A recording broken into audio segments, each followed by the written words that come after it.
Hello, welcome. Thank you for joining us on this edition of News 2. I'm April Knight in for Sandra Gumansing.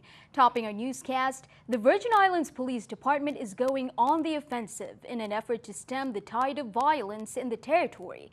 In recent weeks, the police department has credited tips and information from the community whose quick reports of shots fired or other suspicious activity have led to either arrests or gun confiscations. Over the weekend on St. Croix, police have scored a victory as well. Here's more.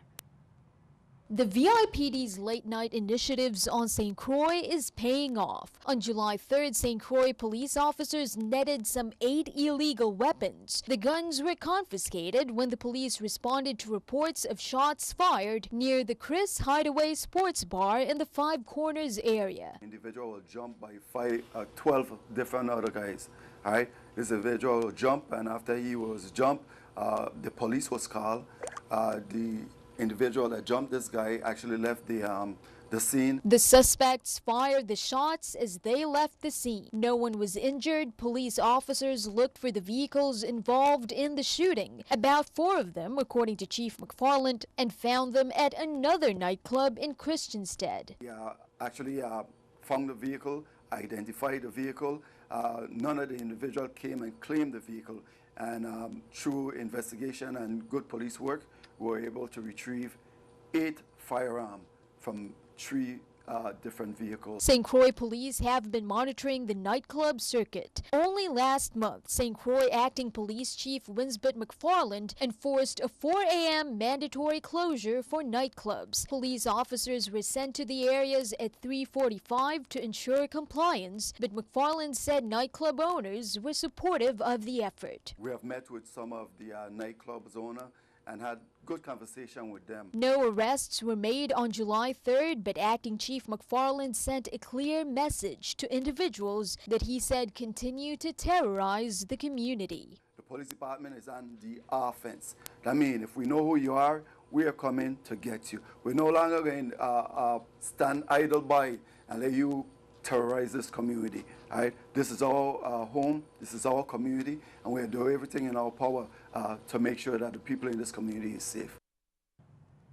Meanwhile, St. Thomas was rocked by police and ambulance sirens on Wednesday morning. Several police cars and at least 1 ambulance could be seen careening west down Veterans Drive in the direction of the Gottlieb's gas station. Preliminary information from police was that shots were fired in the area. Some cop cars blocked off this road leading off of the Harwood Highway and right across Napa Auto Parts. As of news time, police could not confirm if anyone was shot. We will keep you updated. The VI Police Department is also asking the community for assistance in locating a missing person. Take a look at your screen. Her name is Zelma Vernica Taylor. Taylor is 38 years old, dark brown complexion, 5 feet 2 inches in height, and she weighs about 240 pounds. She has short black hair and is known to wear eyeglasses.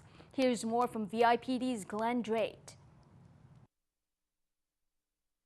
This missing person goes by the alias Vernie, lives on St. Croix and was last seen in February 2015 at the Frederickstead Food Stamp Office and is diagnosed with a psychological disorder. Police have urged anyone who sees Zelma to contact 911 immediately or the Criminal Investigations Bureau at 340-778-2211.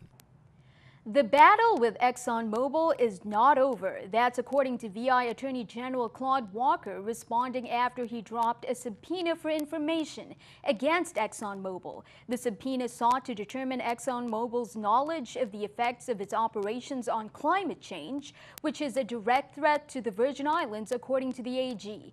Walker got hit with criticism that he wasted his office's resources on a legal pursuit that he eventually dropped.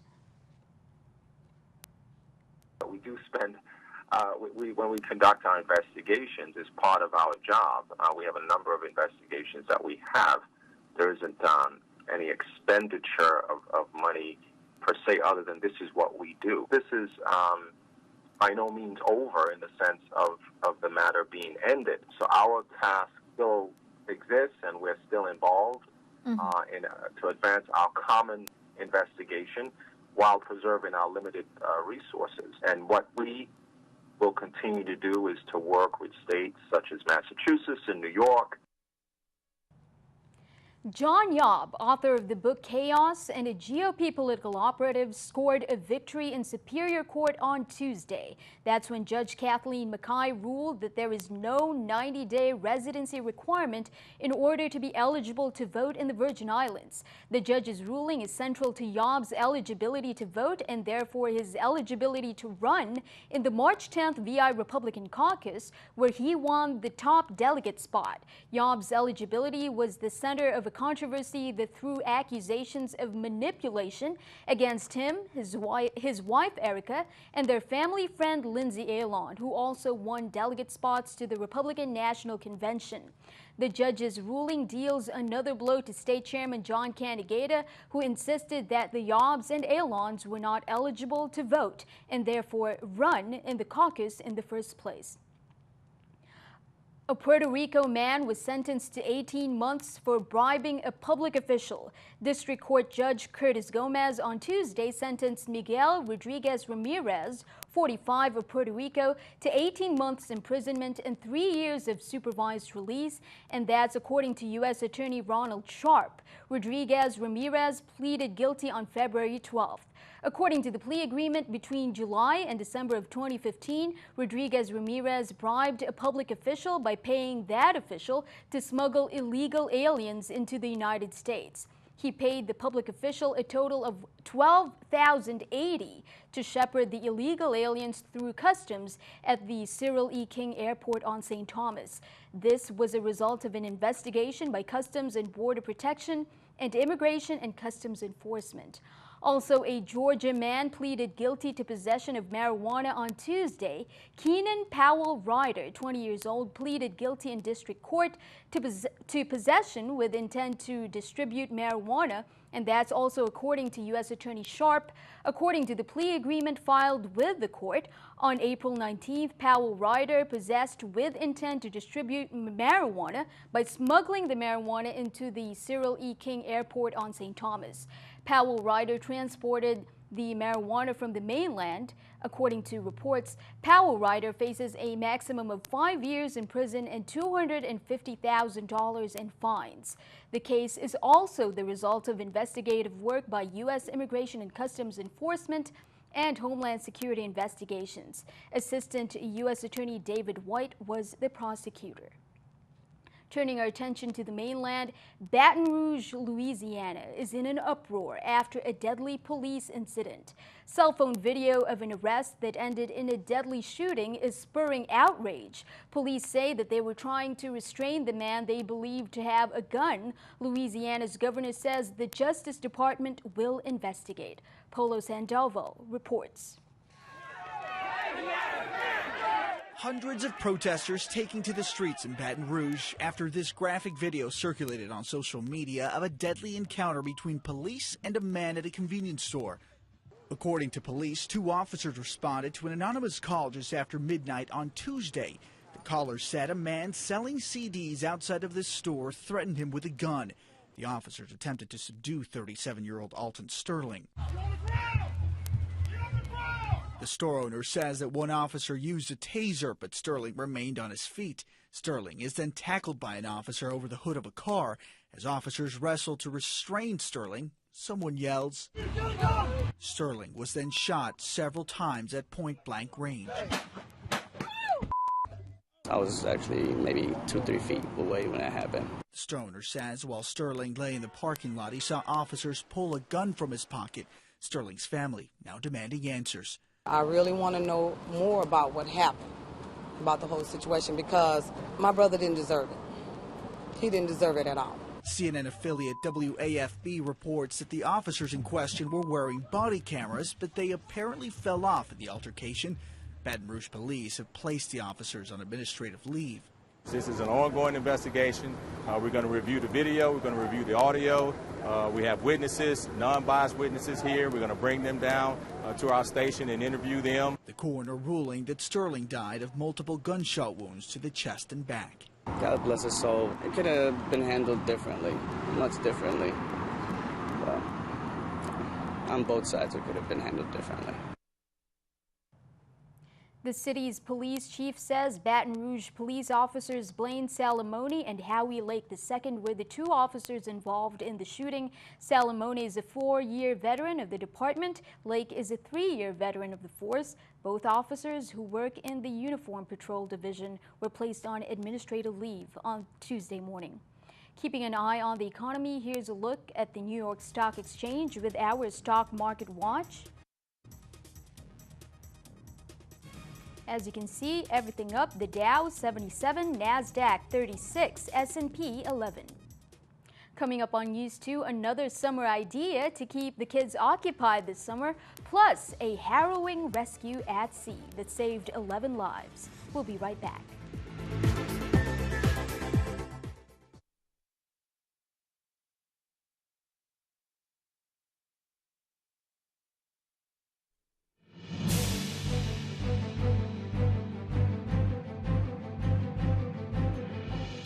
Welcome back. Governor Kenneth Mapp and Lieutenant Governor Osbert Potter are both out of the territory. Governor Mapp left today, Wednesday. Government House did not state the purpose of the governor's travels. So from July 6th to July 9th, Commissioner of Finance Valdemar Collins will be acting as governor of the Virgin Islands. Lieutenant Governor Potter, meanwhile, already left on Tuesday. He's attending the National Lieutenant Governors Association, or NLGA, 2016 annual meeting in Grand Rapids, Michigan. When he returns to the territory from July 10th until Governor Mapp's return on July 18th, Lieutenant Governor Potter will serve as the acting governor. Governor Mapp comes back on Saturday, July 16th. Meanwhile, Attorney General Walker was also at the Senate today defending the Department of Justice's budget for fiscal year 2017. The department needs more than $20 million to operate this year, according to the AG. It was also an opportunity for lawmakers to dig into some challenges that the department is facing.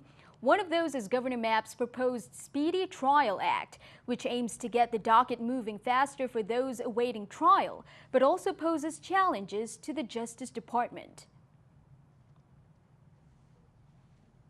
We have no issues. It's just a matter of resources. We would need more assistant attorney generals, investigators, paralegals, and secretaries, because once the charges are filed, the clock runs, and you could have a very dangerous person who, where we must get a trial, we have to try to get a conviction, because if this person is released, he would pose a danger to the community. So it's something that will be extremely challenging, but it's resource driven.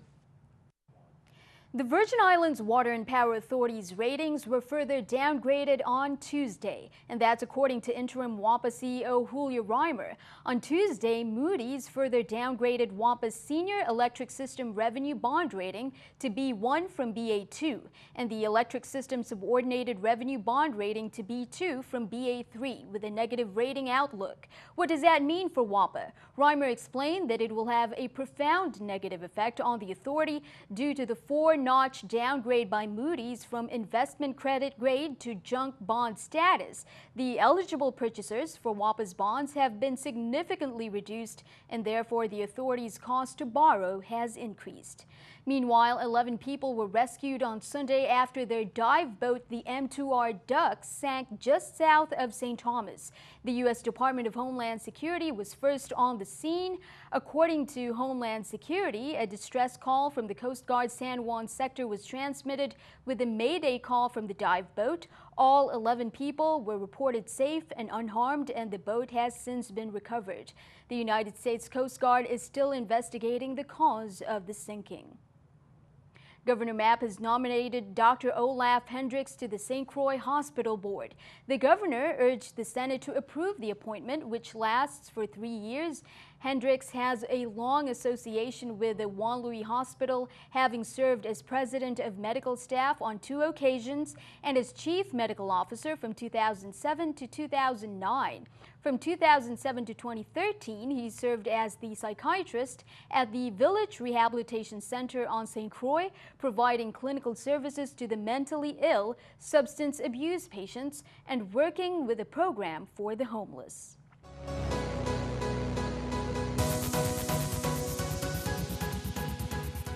Well, here's something to help your kids develop their leadership potential. Historical Theater on St. Thomas is holding its annual summer leadership camp.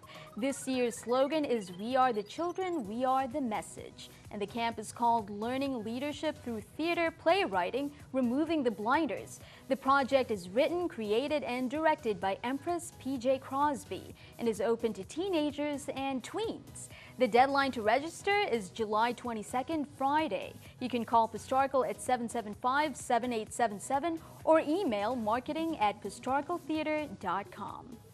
Be sure to stick around. Your News 2 AccuWeather forecast is coming up next.